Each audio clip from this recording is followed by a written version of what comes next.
dancing, Bea. Now is May I? Please. What is going on? Come and meet those dancing feet. Oh, I like it faster. Come on, faster. To 42nd Street.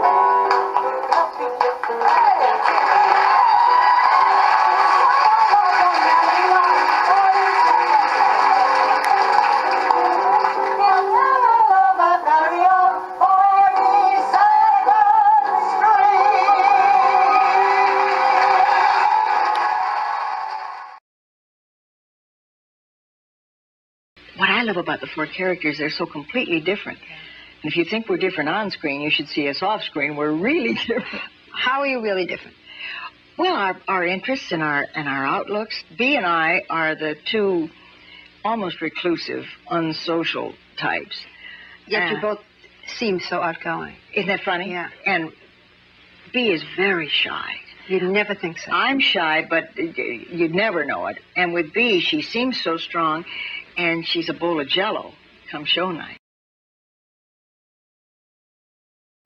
And how do you get along with Bea Arthur? Is she a nice woman? Oh, well, now, can we really just tell what she really is like? It's not easy, David. It is not easy to work with that woman. She makes my life sheer hell. She really is. Oh, I tell you, she is so wonderful. Well, She's real loud and pushy, isn't she? She is. She underplays underplaying, you know, but she just... Well, all of them. That it's so wonderful to work with pros that when you throw something out, you know you're going to get it back and better, and then you throw it back and they get something back to you. It really is something to play with that kind of a team. There's not a dud in the crowd. It's such a professional group of people. It's a joy to come to work every day. You never go home and think, oh, now, will that character know that he or she has to do that, or that? You know what I'm saying?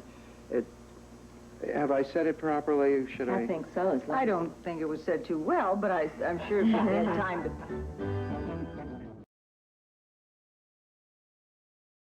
Right where we're standing was once a swamp, but in 1961, Walt Disney hovered above it in a helicopter, and he looked down, and he said one of those wonderful things he always said. What did he say, Betty? Drain that sucker. How poetic. Hey, let's try and find Emmanuel Lewis. I know he's at the party. Oh, I'll bet he'd love hearing about the draining of the swamp. I mean, men love that kind of talk. You know, the thing about the girls, now, Bea and I had been friends for years. Rue and I had worked together on Mama's Family, and Rue and Bea had worked together for years on Maude. Estelle was a new starter for us, and we adopted her immediately. But the first, as well as the friendship, the professionalism of these gals. Nobody has to wait for anybody to get their hair fixed or learn their lines. Everybody comes in with the lines learned. Everybody comes in ready to go to work on time so that you can relax and have fun and horse around a little bit. It's when somebody isn't professional, bless you, somebody isn't professional about his business or her business, that's when the trouble starts. So then you overlay the friendship on top of that. It's just a joy. It really is. You think I'm nostalgic about some things. I mean, I'm saying goodbye to Bea, sadly. But if I were saying goodbye to Rose, I would be a mess.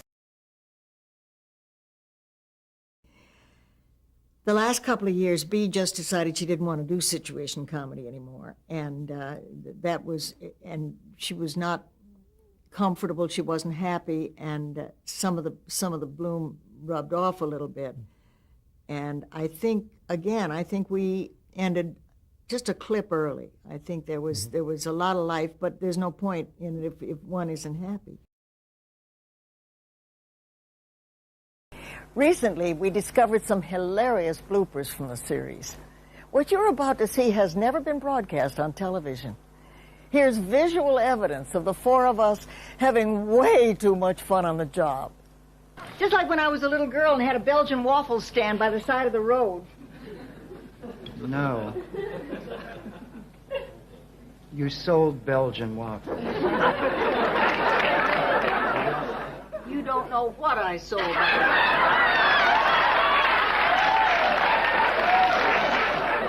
Well, I've lived with these bitter butter memories too long.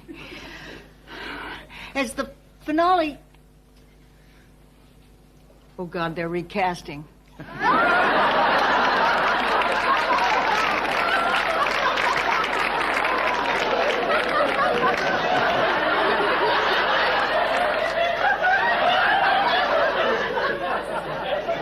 He has to take his mind off his troubles, but I'm not about to cancel my date. What do you want us to do? Hold it, please. Be screwed up. Jumped. Yes, I did.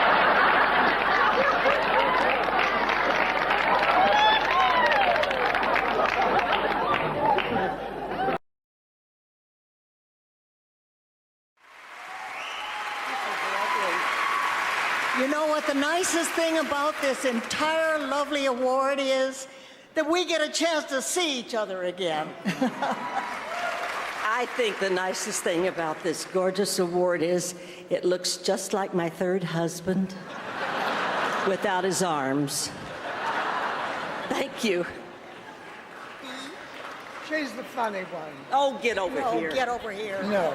Yes, Yes, no, I started to say that she's learned a lot since working with Betty and me. She's the funny one. Thank you very much, ladies and gentlemen. But there are other people going to be on the show tonight. That came as a sort of a shock to us.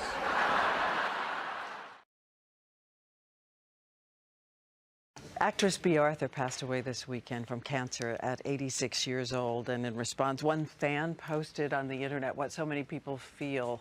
She will forever be an inspiration to mature, intelligent women and a beacon of humor to brighten all of our days. And joining us now by phone from Los Angeles, Betty White and Rue McClanahan. And we thank you both so much. If it's a heartbreak for us, we can only imagine what it is for you this weekend. Betty, what was the last time you talked to her? Last time I talked to her was to congratulate her on her Lifetime Achievement Award, and I was so thrilled that it happened when she was able to know it and enjoy it and go and receive it instead of after the fact. And you knew she was sick? I didn't know how sick she was. I knew she wasn't feeling her best, but I didn't know that she was this sick. And Betty, what was the main thing you saw in her off screen that we didn't see, who watched and laughed and enjoyed her? One of my favorite memories of Bea, and it's one of those, you know, how you have pictures that stay in your head. We always loved, Monday morning we would see the script for the first time. We would do it on Friday, but we'd see the script for the first time and read it around the table. And one morning we read, and the script was very funny, and we were giggling. And when we finished the reading of the script, we thanked the writers profusely. And I can still see Bea sitting there, and she looked at me, and her eyes were twinkling. She said, "Aren't we lucky?" And you know, it's something that I've hung on to all these years. Why do you think, Betty, she doesn't want to have or didn't want to have a memorial service? Knowing Bea, she probably thought she didn't deserve it or didn't want that many people around.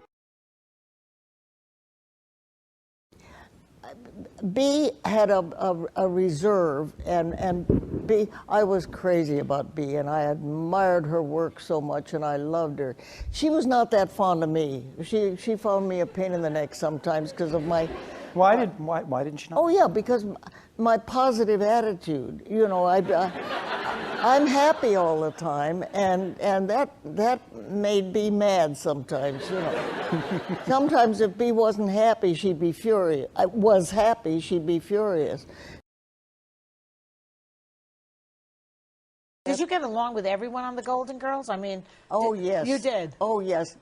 Bea was not that fond of me, but yeah, I well, loved... I know, I've heard that. I don't know. What is I don't that know what about? I ever did. I don't know, but she was not that thrilled with me. But I loved Bea, and I admired her, and I can't believe I'm the only one left, because I was the oldest. It's so silly.